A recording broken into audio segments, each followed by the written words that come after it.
Joel Fleischman Happy Hour Podcast, episode 176.5 today. We are welcoming back Coach Jason Pittman, Coach Pitt, to the podcast. We'll pop a top here, get our hydration happy hour going. There we go. Cheers. Cheers Coach Pittman. Pitt, you were back with us way back before I was around on episode 8. So welcome back. For those of us that, for those of you that don't know, I'm going to give him a nice little intro here, and then we'll dive into why he's here, because we have an agenda today. So welcome back. You are someone that's been a staple in the Kewaskum community for almost 3 decades. So an Iowa Hawkeye, which I had to ask pre-podcast about your, if you're as big of a fan of Caitlin Clark as I am, but we'll leave that for another one. Turned local legend, spending a great deal of time and service in our schools as a teacher and coach and athletic director. Married for 25 years with 3 kids, and spent a long time building programs, shaping our students into athletes, which is going to play a big part here in today's conversation. And you've been with in here since '99. So a toast to you. Welcome back, and all this work within the community. What are you doing today within our schools? A little shout out, humility aside, Coach Pitt's one of the most humble people I know. Yes. Is in the Coaching Hall of Fame in Wisconsin with a 140-39 record. Cheers to that. Kewaskum and bringing Kewaskum back on the map for football. So beyond that, I'm sure he's more proud of all the people he's influenced in town, which is many. So many kids still for sure call him and text him, and he's a good mentor to many people in the community. Absolutely. Yeah, I love seeing the names of some of my kids on the wall there. Yeah. So it's cool. For sure. And what are you doing today within the schools? I'm still teaching. Okay. Coaching 8th grade football, high school softball, officiating sports. Still involved in stuff. And then thanks to Joel, our new endeavor with the Wisconsin Student Sports Network. Yeah, so you're hearing it here first, Wisconsin Student Sports Network. You are launching next week. We'll kind of talk about what that looks like and all, but how did this start? Why now? Kind of give us this origin story. Origin story for me was, I had talked about it for years that I wanted a bucket list was to broadcast games, and a little shout out to the origin would be in COVID. They started putting out cameras up in COVID, one of the very few things. Jason and I did not agree at all with COVID policies. In fact, at one point I was eating popcorn extremely slowly with my mask down, and Jason texted me, "Put your mask up," and I was like, "I'll kill you right now." And that was a time. Yep. And but beyond that, one of the great things that came out of that was the huddle cam. And the cameras that you could watch your kids and grandma and grandpas in Arizona, and it stuck. And shout out to the guys over in Plymouth. I think you know him, Coach Peterman. I have to get that right. Not Peterman, Coach. Retired coach. Yeah, Scott. Coach Scott, we'll call him. That's fair. Coach for football coach from over there. His daughter married a Peterman, is why I called him. Okay. But, so I listened to those two guys, and they're a hoot. They're pretty fun. And I said, that looks pretty fun. Yeah. So I kind of wanted to do it, and then I was able to do it a few games with Eli Stickles, who was a graduate from Kewaskum. Okay. He helped get us up and running. We did a couple basketball games, and I had an absolute blast doing it. Yeah. I think about 20 people tuned in. Okay. Maybe less. Sure.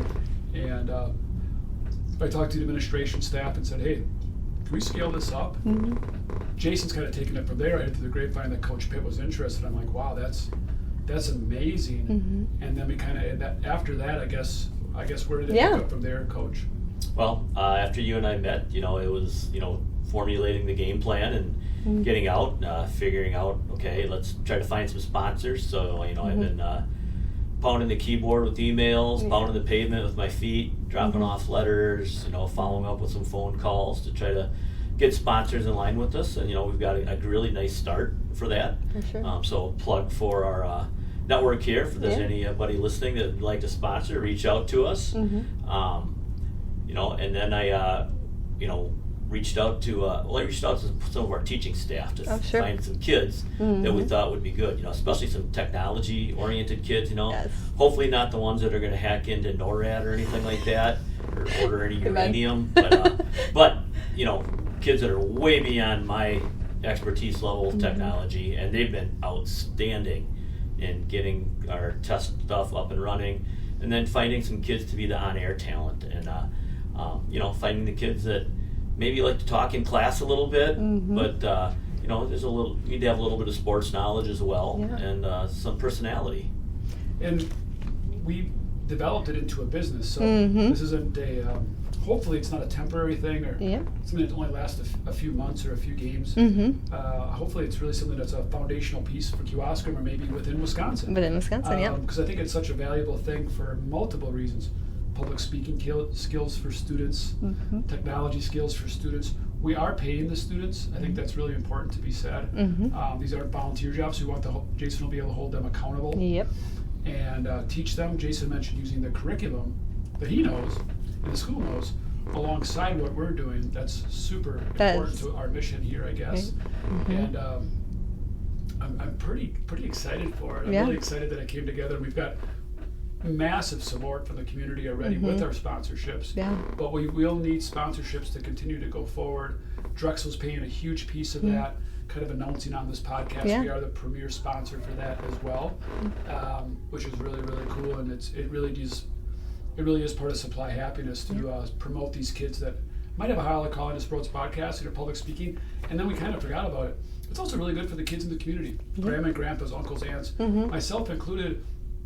Being a lifelong Kewaskum resident, I may not go to every single volleyball game, but if it's on the air with some kids, I'm probably going to watch because I know a lot of the parents and I know some of the kids. So. Yeah, that connection piece wherever you are, stay connected with us. And I think too, we've talked about this on the podcast too, passion and talent.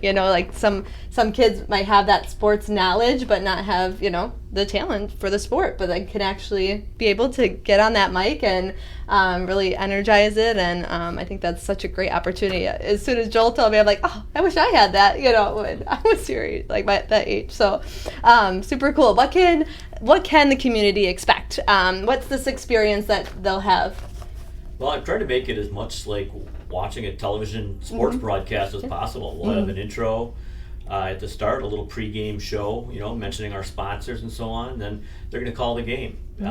It'll be kind of like a cross between television and radio. During breaks, they'll recognize some of the sponsors to make sure, they get their credit for their sponsorships and so forth. We'll have a halftime show.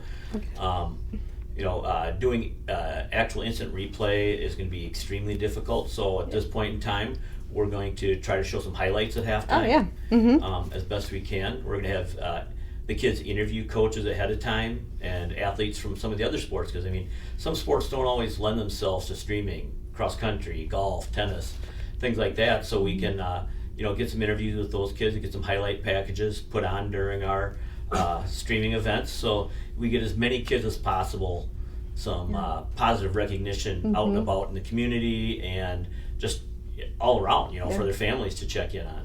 This is kind of truly a mustard seed project where it started as a small seed, and it's already, before our first thing, grown beyond kind of my wildest imagination. So I know Coach Pittman even came up with Player of the Game. So we have a WSSN Player of the Game sponsored by the Piggly Wiggly and I believe Tri Fitness. So that's really cool. Two friends of mine that have been on the podcast, Aaron and Kelly, so thank you to them. But I think that's really fun. So I know I just look forward to where this goes. Absolutely. And so all sports, did you say? Or what sports can they expect? The first one's going to be with soccer? First one will be boys soccer next Thursday, followed by home football with Campbell Sport on Friday. So the big rivalry game, the Kettle Moraine Bowl. And then we'll also have volleyball in the fall. During the winter, we'll have boys and girls basketball and wrestling. In the spring, we will have girls soccer and some baseball and softball. And we're also going to try to get some concerts on there. Try to stream those. Work with the music department and be able to put the names of the songs along the bottom of the screen and be able to stream those out.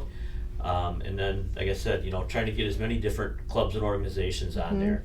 Not only things like golf and tennis, but also things like mock trial, forensics, ice fishing. That'll make Andy happy. Sure will. Yeah, shout out to Andy. For sure. Head coach Nate Shield. Yeah.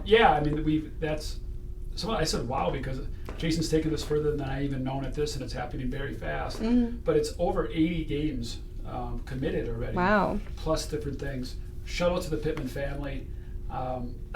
If you don't know them, they're going to be at about all these events already. Yep. Yeah. My wife's the secretary for the Booster Club. So she's either in the concession stand or watching our kids. Or I haven't been to too many events that there's not a Pittman there representing, so in some way, shape, or form. So Coach is a mainstay there. I'm guessing his garage and some things become unattended at times because he's normally at the high school. A lot of dedication. Very for much sure. so. And you said your daughter Leah is going to be, and Dane as well? Yep. Yeah, on the broadcast? Yep. Leah signed up for a bunch of fall events. Okay. Dane's a multi-sport athlete, so he'll be a little further in between appearances, but he's excited about it, especially as he gets older. He'll grow into it and get some more opportunities. I'm curious, like, with all the time, you've dedicated, right? We said, like, you've been here for 27 years, right? Like, can you kind of just speak to this evolution of how people experience sports? Like, what it was like, initially when you started to now? I mean, that's kind of incredible. I mean, I as an athlete myself, I was in the VHS era. I mean, when we watched game film, I was not on reel-to-reel. I'm not that old. Mm-hmm. But even when I came here, as I was coaching, I had multiple VCR tape decks set up in my coach's office so I could copy film.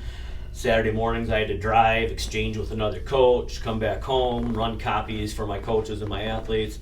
Then we went to DVD, did all that, and then now all of a sudden it's just, click buttons and boom, it's sent to the other school, received back in, and then like Joel said, when Huddle came around during COVID, that just really changed the game. Mm-hmm. I mean, I know my parents in Iowa tune in sometimes to see what's going on.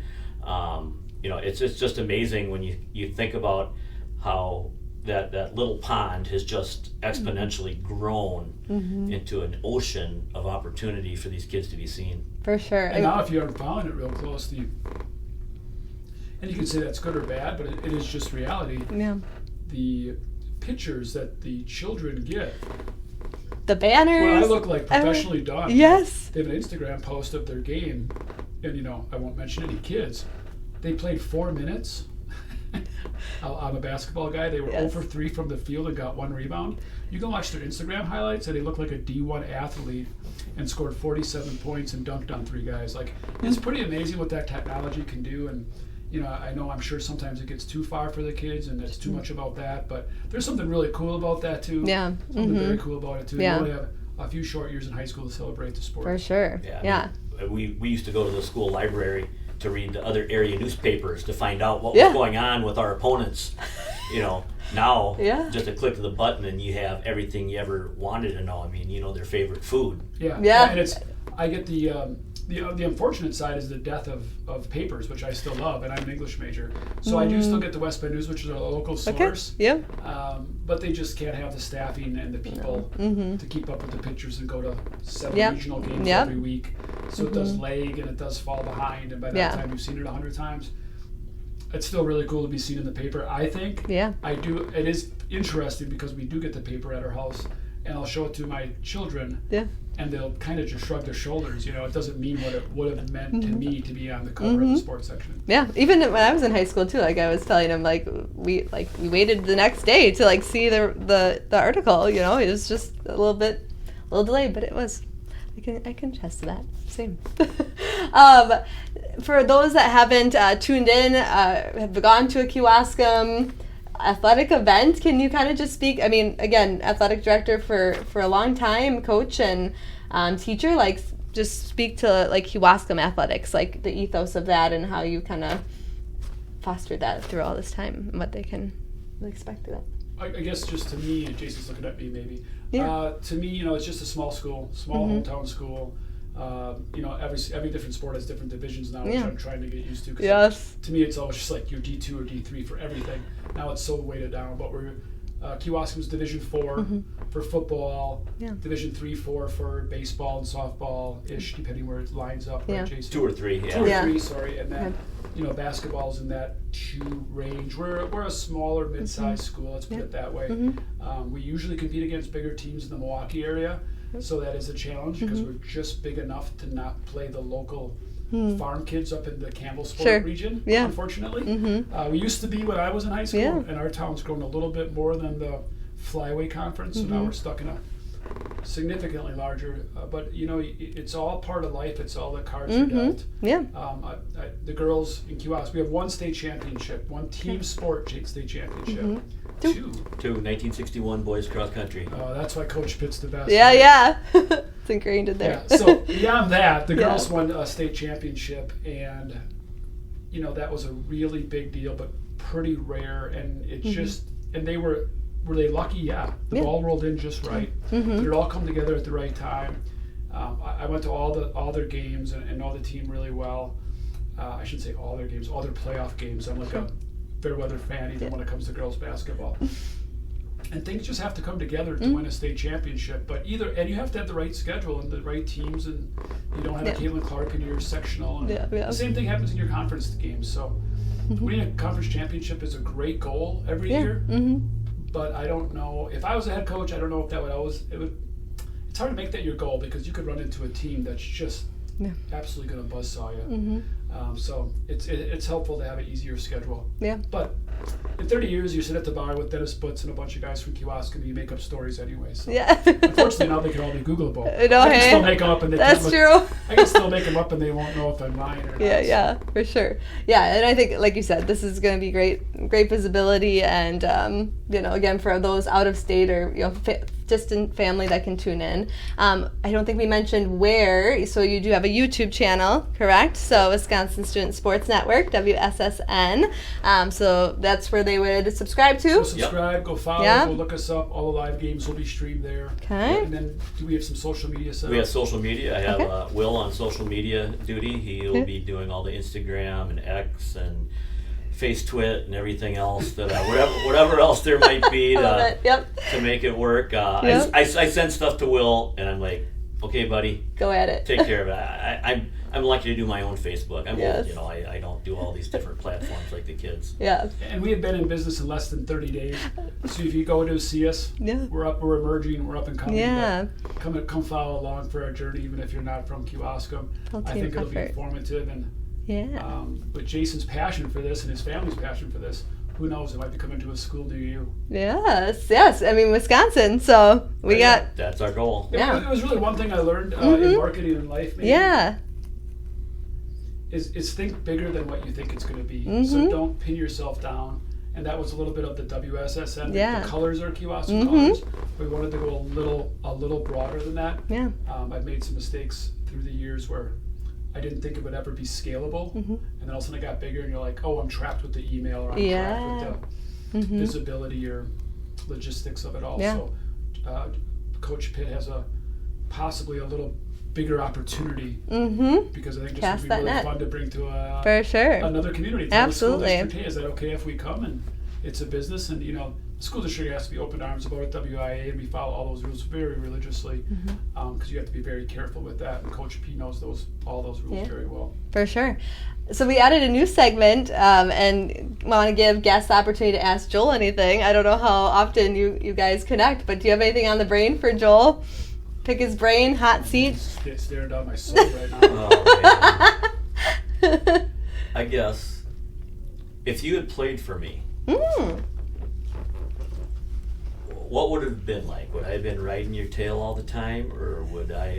What would it have been like, Joel? Who was I as a football player? Yep. I'll give you a couple stories, and then you can tell me. Right? I like it. So I remember I was a senior, and at that time, the senior captain, which was not announced. Okay. Right, they had to do stretching and warm-ups, and start the two-a-days, right? So we weren't very good. In fact, we were horrible. We won our first varsity game, I think, in 3 years, the year before, going into my senior year. But this was us, right? Our coach, Coach Pearson, who's still alive, God bless him, he told us before the season, you seniors, this is why I took the job when you guys were in 8th grade. This is my team. Ooh. So I get out there on the first day and I said, boys, this is my team, right? And I made them guys, I don't know how many up downs we did, which means like, modern day, you might call them burpees. Burpees, yep. We did so many, I forgot counting. And I walked up to those sophomores and said, more. Give me more. And they had we did an Alabama drill coach, right? So that just meant you just put a ball in the middle and two guys go side by side. So one of the tougher players on the team was Jason Stilo, as a senior. I said, Stilo, me and you next. He goes, it's on. I said, one thing, you can't flinch, which means no juke. So it was just two geeked out testosterone kids, and we went straight at it. We both fell over. Coaches ripped us apart and said, never again, you two, never again. I don't know what the hell that was about. Oh, boy. So, yeah, if anything, Coach, you probably had to slow me down a little bit. I was a defensive end and a right guard, and tried like hell at my size, but normally by the end of the game, they knew all my tips and tricks, and I just got bullied over. But, yeah, I think you would have been, I hope you would have been proud of me, but if anything, I was probably over. If I had to do it all again, I probably would have been nicer to some of the kids on the team. You know, I was probably that jock that probably could have laid off of some of the kids that were trying as hard as they could. Sure. I didn't know how to get more out of them besides, I guess, for lack of a better term, bullying them. So that'd be the one thing I would for sure regret. Well, for the record, I had one win in my varsity football career as well. So, you know, I know what it's like to be on that bottom side, and you sound to me like the kind of player I was, you know, doing anything and everything I can. And, you know, I probably was more like that bullying side when I was a young coach. You know, I teach a class in coaching and officiating, and Vince Lombardi is one of the idols we talk about because it's Wisconsin. How can you not, you know? And everybody sees those sound bites, you know. What the hell's going on out there, you know? But that's one tiny piece of Coach Lombardi. If you read about him, you know, there was so much more behind the method behind the madness that, you know, and I like to think that that's where, again, you developed as a leader, obviously, because sometimes, you know, there's people that need the program more than they need the program more than the program needs them. Right. You know, that's true. And I mean, Joel opened, you know, the podcast with Hall of Fame and all of that, right? Like, I guess, can you speak to that? Like, what did that mean to you? Any, like, moments, like, from your coaching? If I can even add a question. Yeah, go ahead. The question I'd have for him about that. How did you change the culture of Kewaskum football? Because prior to you coming, they weren't very good. The last few seasons, we haven't been very good. And you could say players and you got lucky, but there's a track record there. And we won't focus on the current time because that's not fair to the kids and the coaches that exist in the recent future. But how did you bring new culture and how did you install a winning attitude in a program that hadn't had success? Well, honestly, I've got to give a lot of credit to Tim Rollinger. He was my predecessor as head coach. Tim really did a lot of things. I was an assistant for him. I was his defensive coordinator. You know, only football team Tim Rollinger showed up, by the way. He was the quarterback for the only football team that's ever been to state. Oh, unless you have some fun fact from 1938 or something. No, I do not. But yeah, I mean, it started there, and then I took the things I learned from a lot of different coaches. I worked with a softball coach in Iowa who's in their Coaches Hall of Fame, Bonnie Adams. She, you know, I picked up a lot of things from her. You know, from good and from bad coaches that I've worked with or played for. You know, to come up with my own identity. You know, we started the team meals. That's still going strong today. We just got an email about it last week. You know, we had the kids all over. Shout out to my son Marcus, a junior. Said, Dad, we're having the team over tomorrow night, and can you grill out? What a joy for me! Like, what a memory for me. And he had all.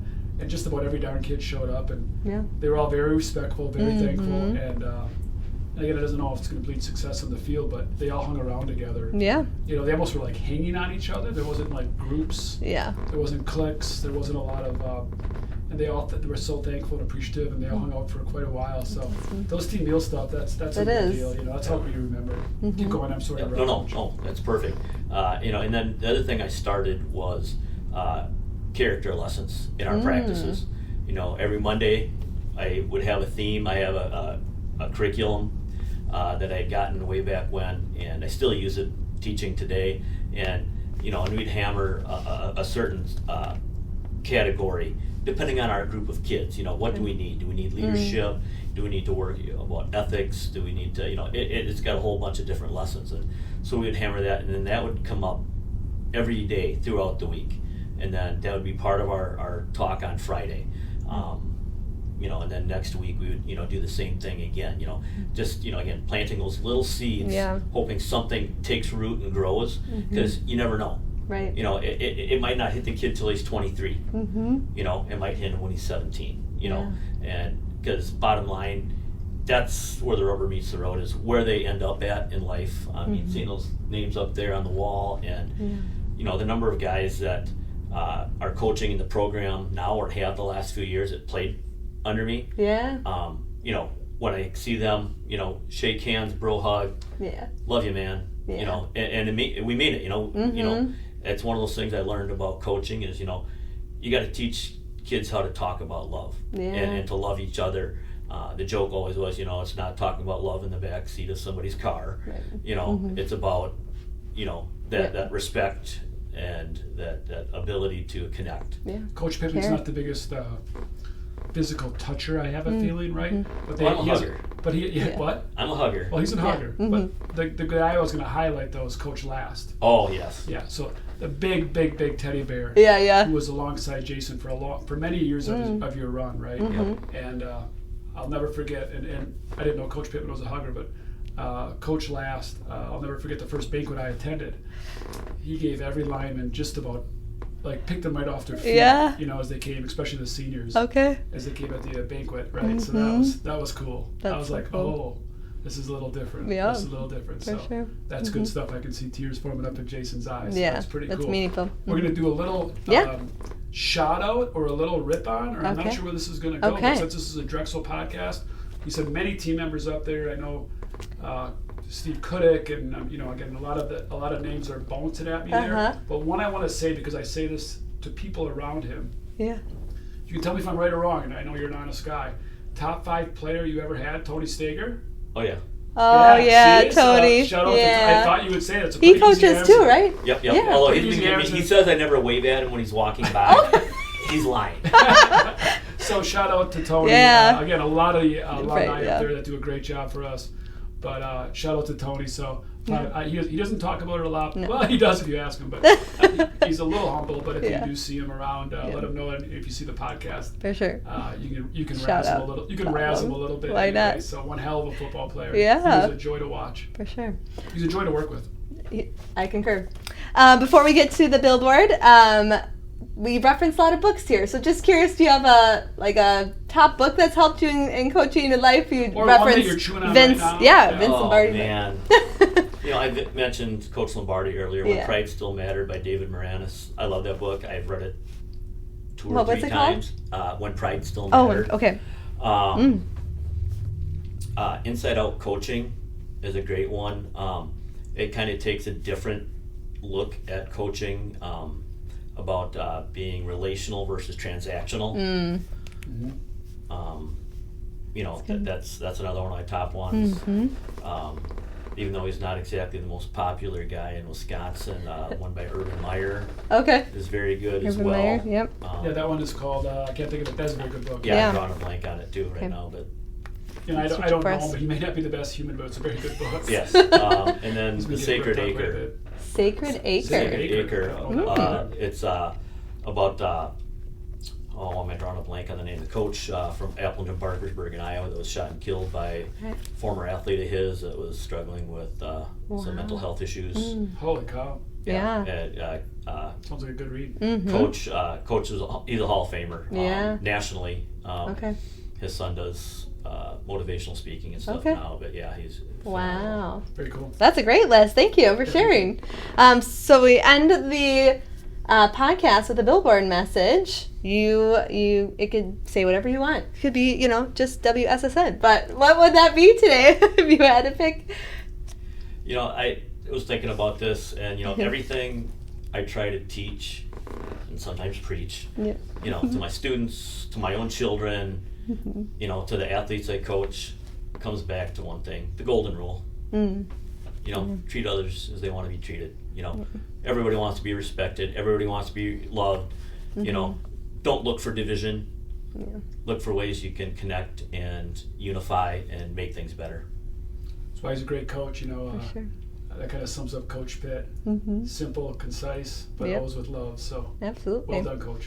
Thank you. We'll put the links to the YouTube channel in the show notes, the Facebook socials, and reach out to you directly for sponsorships? Yes. Yes? Yep. Okay. Yep. We'll put that. At that email, Wisconsin Student Sports Network at gmail.com. Perfect. Yep, write it all out. Thank you so much for your time and your dedication to the community. Check them out next week.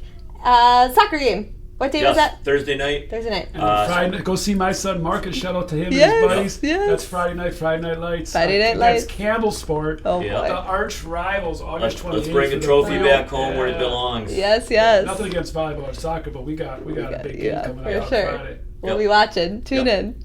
Great. Peace and love. Thank you. Thank you. Peace and love. Out.